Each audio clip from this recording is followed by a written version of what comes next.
Hey everyone, just taking a quick 15 seconds to let you know that my new book, The Fitness Mindset, Eat for Energy, Train for Attention, Manage Your Mindset, and Reap the Results, which hit the bestseller list within 24 hours of its release, is now available to buy on Amazon. So if you're looking for everything you need to get into incredible shape and the mindset to keep it forever, be sure to check it out. Thanks for listening, and I hope you enjoyed this week's episode.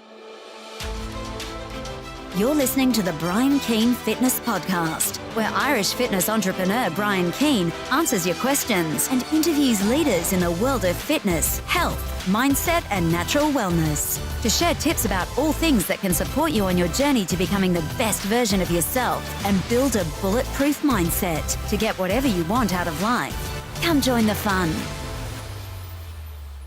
Hey everybody, welcome to another episode of the Brian Keane Fitness Podcast. We talk everything fitness, nutrition, and mindset to help you with your goals. Today's episode is a Q&A, and all the questions have been pulled from my Snapchat and my Instagram. So Brian K019 on Snapchat and Brian Keane Fitness on Instagram. So if you ever have any questions to send in, be sure to hit me up on there. They're probably my two most active platforms at the minute. So first question comes in from Jonathan Irish on Snapchat.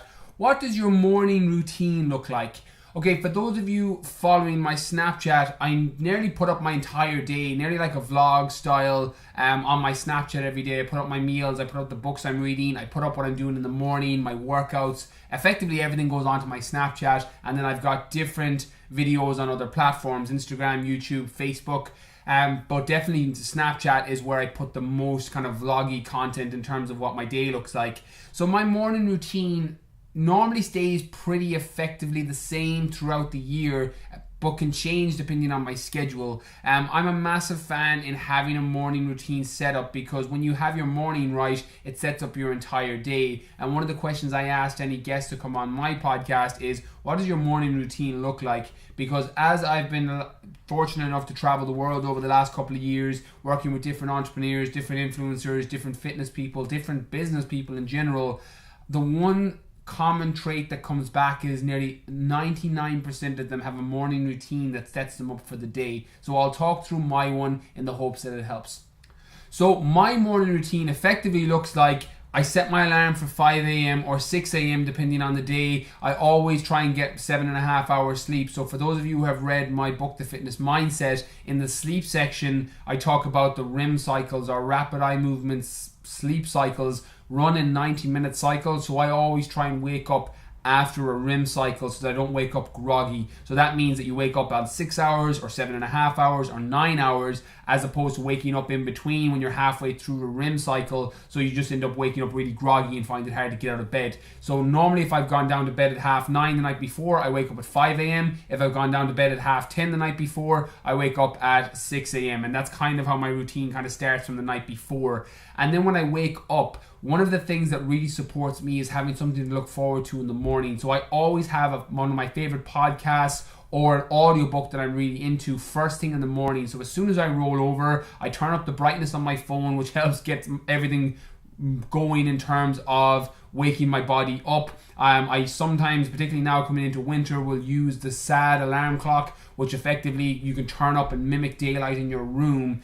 So I'll use that on my phone, and I'll plug in a podcast or an audiobook, and then I'll listen to that as I get up and work towards my morning routine. So on training days, one of the things I've started to do now, because I'm training for the Marathon des Sables, which is a 256 kilometer self-sufficient race through the Sahara Desert next year, I've started actually training fasted or semi-fasted. I still take leucine or branched chain amino acids, but more so to prime my body to being used to training in a fasted state, so that when I'm in the desert next year, that I'm not going to be overly reliant on food or my meals to get through the race. That's not something I advise everybody do, and normally when muscle building is my goal or sporting performance is my goal, I'll always have a meal first thing in the morning. But in this context, I'm trying to rewire my body to being more used to training in a fasted state. So now I'll get up in the morning, I'll put on my clothes, I have them left beside my bed. I read a great piece about Mark Zuckerberg and Steve Jobs about decision fatigue,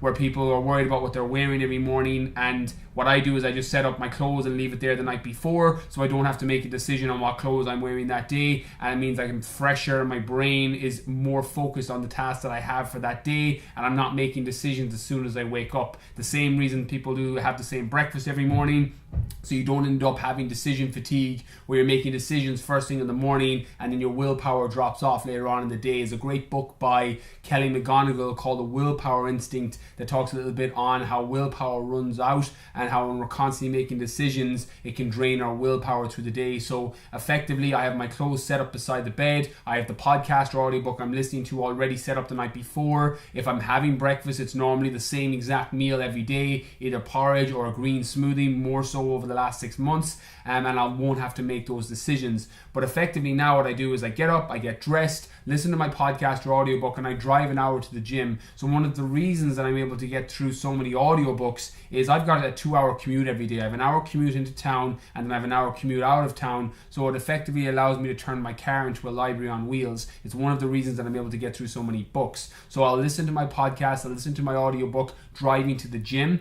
and then first thing I do is I'll take some form of caffeine before I go to my workout, or I'll take some form of pre-workout, and then I'll load up on leucine or branched chain amino acids because I'm training in a fasted state.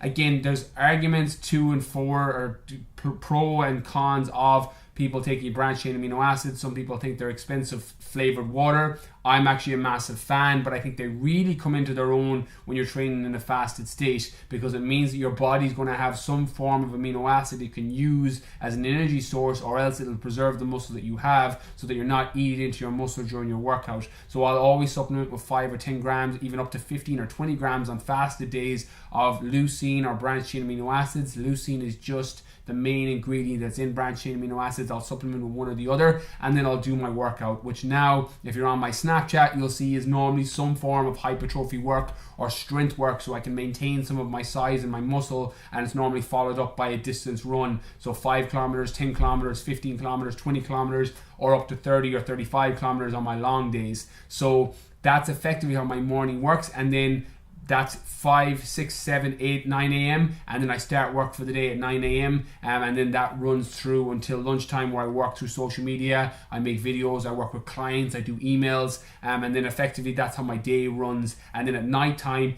all I do is set up my morning routine for the following day, and that's effectively how my entire morning works. That doesn't really change as long as I'm in the country. That's how it will be. And sometimes if I feel I'm coming down with a little bit of a cold or my energy is low, I may sleep in a little bit longer midweek on my rest day on Wednesdays. But normally that's exactly how my morning routine looks Monday to Friday throughout the year.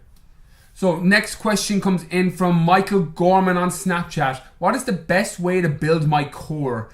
So there's a little bit of a misconception in fitness when people say core and they confuse it with the six-pack or abs, because they're not inherently the same thing. Having a strong core and building your core isn't the same as having a six-pack or abs. You can have an incredibly strong core and be very, very strong through that whole region and have no abs because your body fat is too high.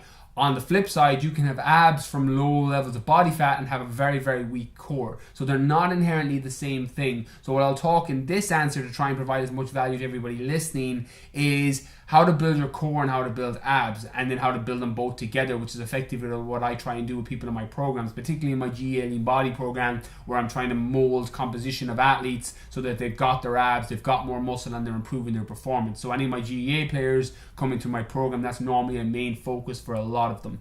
But in terms of building your core, normally comes down from a combination of compound movements in your workouts and then some variations of isometric holds like your planks or your Swiss ball planks, or some variation of an isometric hold where you're just stabilizing your core for as long as you can in a certain movement.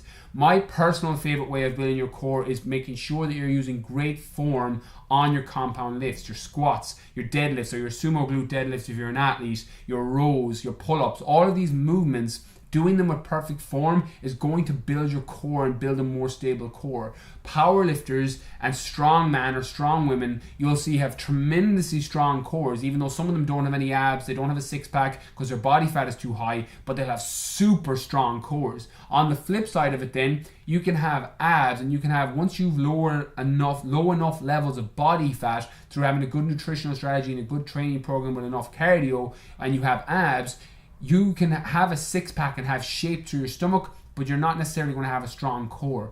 the key to having both is to make sure that you're putting it all together. You're getting your body fat low enough through your nutritional plan, you're in a calorie deficit, you're cycling your carbohydrates if you need to, you're eating enough protein to repair fibers that you're tearing down in workouts, and then your training program is all geared towards strengthening your core. So for example, you're doing your squats with perfect form, you're doing your deadlifts with perfect form, you're doing some form of isometric holds, your planks or your Swiss ball planks or Swiss ball rollouts if you really want to up the game on it.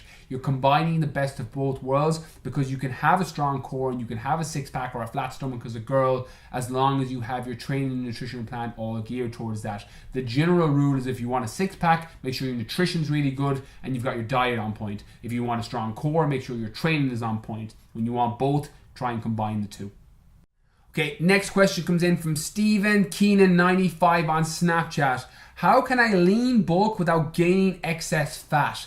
So this is a question that I get asked quite a lot, and I'm going to use my top 50 programs a little bit of a context for this answer, just because I have a lot of people coming through that program who have very, very similar goals, where they're trying to build lean muscle or lean bulk up, but they're trying to minimize or even reduce body fat. Because the truth is, you can do both. You can build lean muscle and you can reduce your body fat.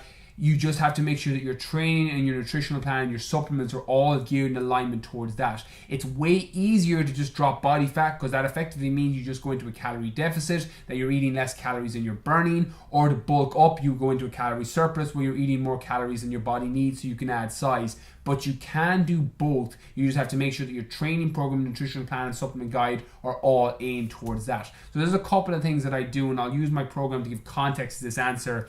When you're trying to lean bulk up, the key is to make sure that you're eating enough calories so that you're able to build lean muscle, but you're not going into a crazy excess that's just going to spill over into extra body fat. So one of my favorite ways to do this is a slight increase in protein, which effectively is your building blocks. Your amino acids are your building blocks for muscle. When you eat complete protein sources, your chicken, your fish, all the foods that are complete protein sources, which just mean they have all the essential amino acids that your body needs. Essential amino acids being the amino acids your body can't make by itself. You have to get them from food or supplements. When you're eating enough protein, you're going to be able to repair back from workouts and tearing fibers down that you're doing in your workouts, and you're going to be able to build up lean muscle. It's only when your calories go way too high is when you start spilling over and adding excess fat on a lean bulk. So one of my favorite things that I do with people that come through my program, and I do this personally when I'm trying to lean bulk without gaining any excess body fat, is I keep into a slight calorie surplus,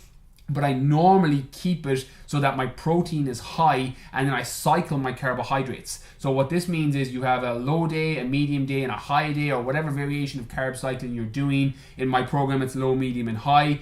And what you do is you cycle them depending on what you're training that day. So for example, on your hardest training sessions, your leg days or your metabolic conditioning days, you're going to have higher carbohydrate intake on those days. On your moderate days, your shoulders, your arms, your glutes, your hamstrings, if you're in the female version, you're having a moderate intake of carbohydrates. And then on the low days, you're going to have a low intake. On your rest days, you're going to have a low intake of carbohydrates because you just don't need as much. And what I do then is you shift your fat intake so that you're still keeping your calories high in a slight surplus, but your carbs are manipulating. So what you're doing is you're loading up your glycogen stores, you're making sure you're not getting too depleted so your workouts aren't negatively effective, and you're keeping yourself really, really insulin sensitive so that when you do eat your carbohydrates, you're using them for energy. That's all insulin sensitivity effectively means. When you break it down into its simplest terms, it means that the more insulin sensitive you are, the better you utilize your carbs for energy. That's all carbohydrates really do, is they give you energy. There's no essential carbohydrate. There's essential fatty acids from fats,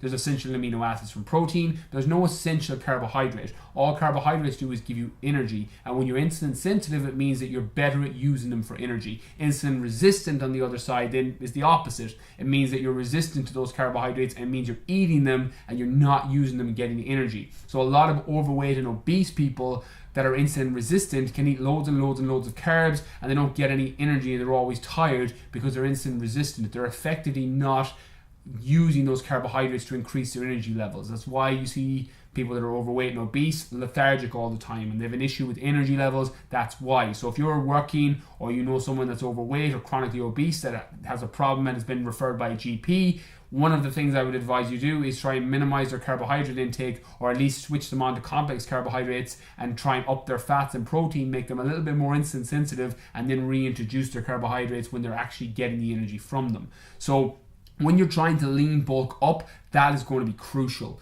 And then on top of that, it's going to be your training program that's geared towards building lean muscle, working in hypertrophy parameters, your 8 to 10 rep range, your 3 to 4 sets, your 60 to 90 second rest, but you're keeping the intensity of workouts high. You're doing maybe some supersets in there, potentially even some giant sets, assuming that you're keeping your nutrition good and you've got enough calories to support the repair. And then you're focusing on things like high intensity interval training that are going to potentially spare more muscle and help you elevate your heart rate at 70% or above, which will put you into your fat burning zone. When you're doing hours and hours and hours of steady state cardio, you could potentially start eating into muscle if your calories weren't geared in alignment towards lean bulking. But in high intensity interval training, you get the better bang for your buck in terms of lean bulking up, because you're still elevating your heart rate, so you're burning more calories during your workout, but you're not spending hours doing it. You're doing 5 minutes, 4 minutes in Tabata, 10 minutes if you're doing 30-30 or some variation of that, so that you're able to preserve the muscle that you have, but you're also able to get your heart rate up so that you can keep your body fat down or even reduce it further. So the main thing, and there's other supplements that you could add in, you want to make sure you're using the best of all worlds from your muscle building supplements and fat burning supplements,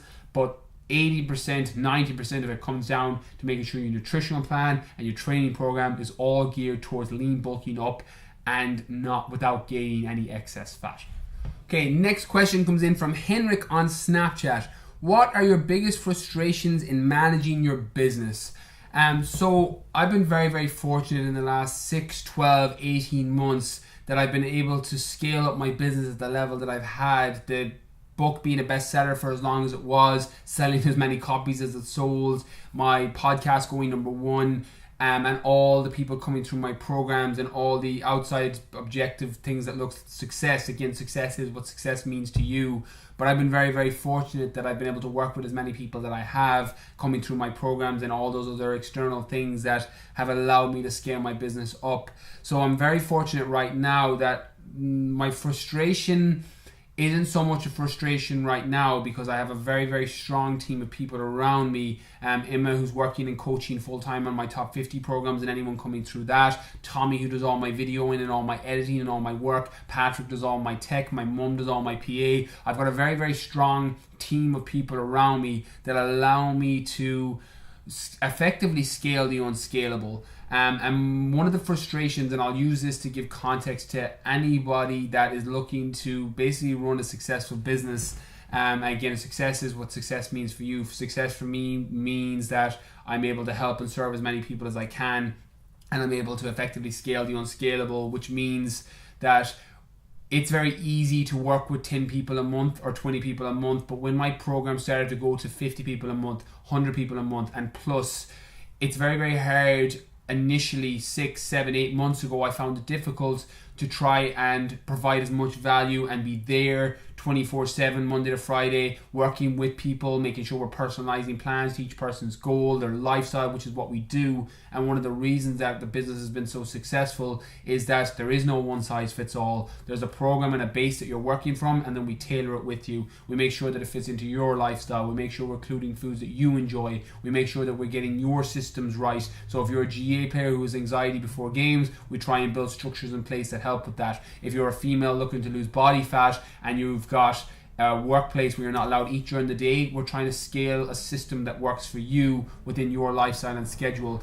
And one of my mentors told me once that the key to a successful business in terms of going from 5 figures to 6 and 6 to 7 and 7 to 8 is scaling the unscalable. So when you're working with 10 people a month, it's very easy to check in with people, text them, message them, and stay on top of everything. When that starts to go to 100 people plus, you need to have systems in place. So one of my biggest frustrations initially was trying to find out, how can I scale that unscalable? How can I provide the same value if I was working with 5 people as if I'm working with 500 people? And that comes down to building systems in place with an amazing team of people who are incredible at what they do. I try and work and put people into my systems that are effective A players, people who are incredible at what they do. Emma is an amazing coach on my top 50 program. She has an ability to work with people and knows that program inside out, how to change and scale and tweak it for different people. And anything she's unsure of, we have a system in place where she sends me the messages and I dictate it back and then she types it up.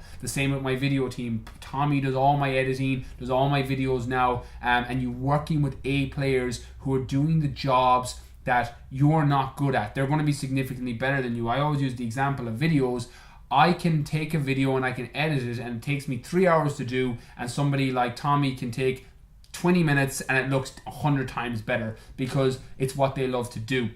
I love creating content. I love making videos. I love working with people coming through my programs. They're the things that I love doing, so they're the things that I do. And one of the biggest frustrations I had initially was a little bit of Superman complex, where I thought I could do everything myself and I say yes to everything, and then you get overwhelmed and you're not able to do anything. So my biggest frustration was learning to scale the unscalable. And again, I've been very, very fortunate with the way the business does and everyone that's coming through the programs. It's down to whether there was 5 people coming through that program every month or 500 people coming through, you're getting the same service. You're getting the support from me. You're getting the support from my coaches. We're tailoring it to you. We're making sure the schedule and the program is working for you. If you have an injury or you've hurt your ACL or you've hurt your ankle, we're tailoring the program around you while you're coming through it. Scaling the unscalable is the key to long-term success, and for me that was my biggest frustration, and I'm very, very fortunate over the last 6, 8, 9 months to have been able to do that, and I'll continue to do it moving forward for as long as I can. Okay, next question comes in from Anonymous on Instagram.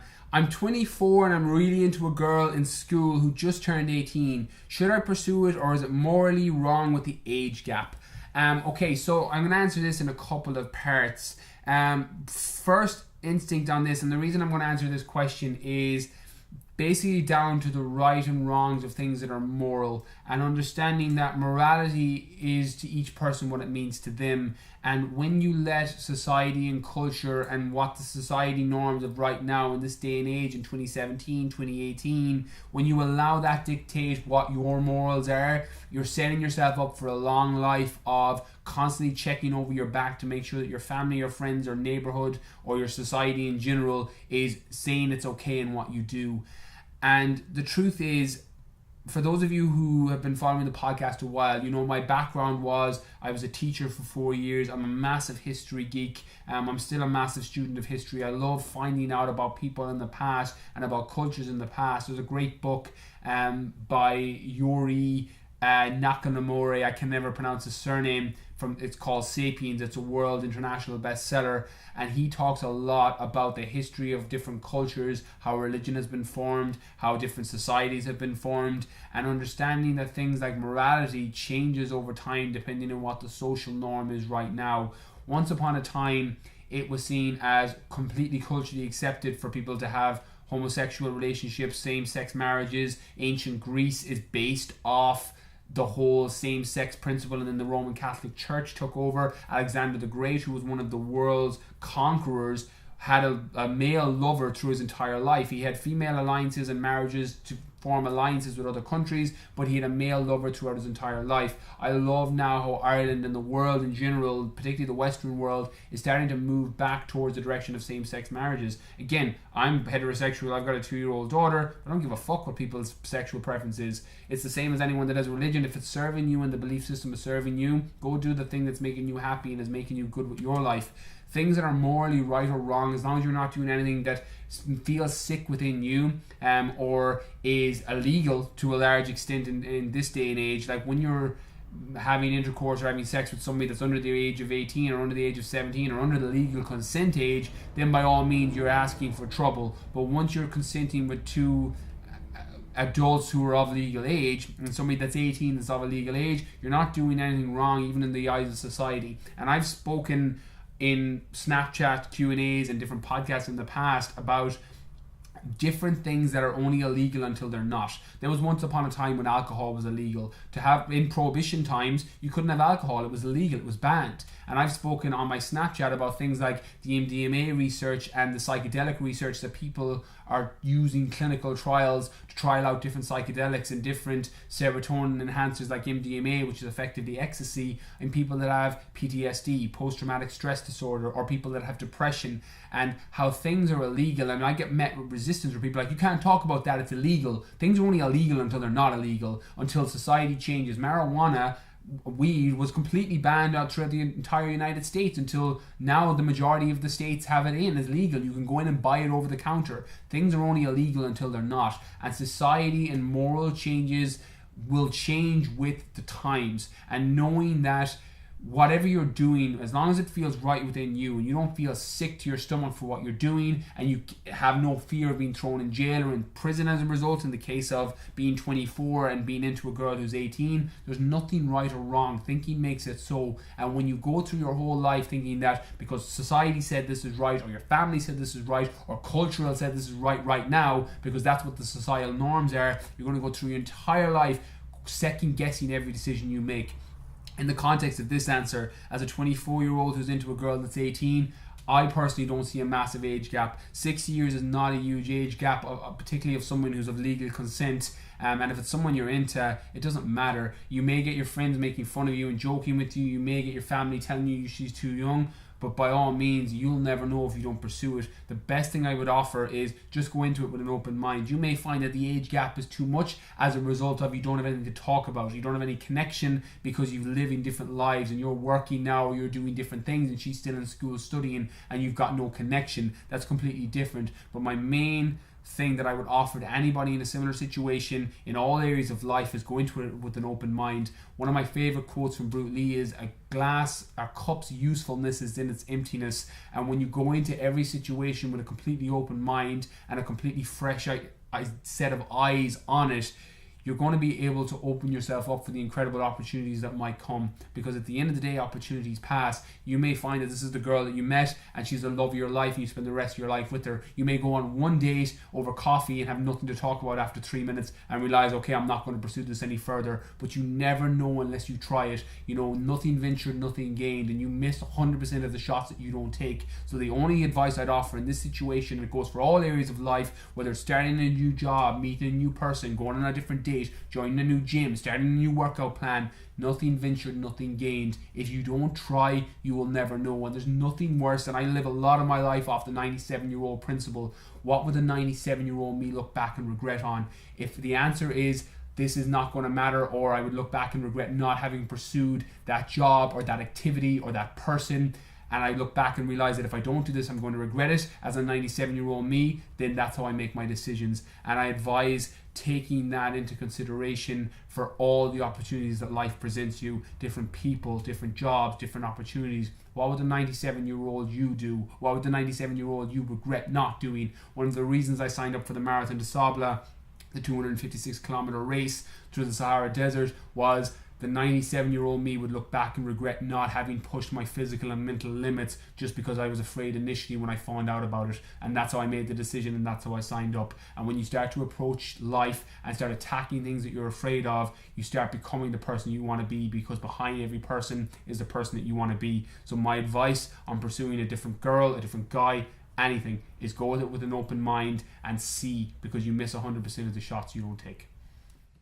Okay, that's everything from today's episode. So massive thank you for everyone for listening and for sending in the questions. For more information on me or my programs, my GA Lean Body program, or my top 50 build muscle and lose body fat program, or tone up and lose body fat program, check out my website, www.briankeyfitness.com. My best-selling book, The Fitness Mindset, is available on Amazon, the Book Depository, and all Dewberry bookstores in Ireland, and selected bookstores in Ireland and the UK. My Snapchat, BrianK019. My Facebook, YouTube, and Instagram, Brian Keane Fitness. Thanks for listening. Catch you all soon.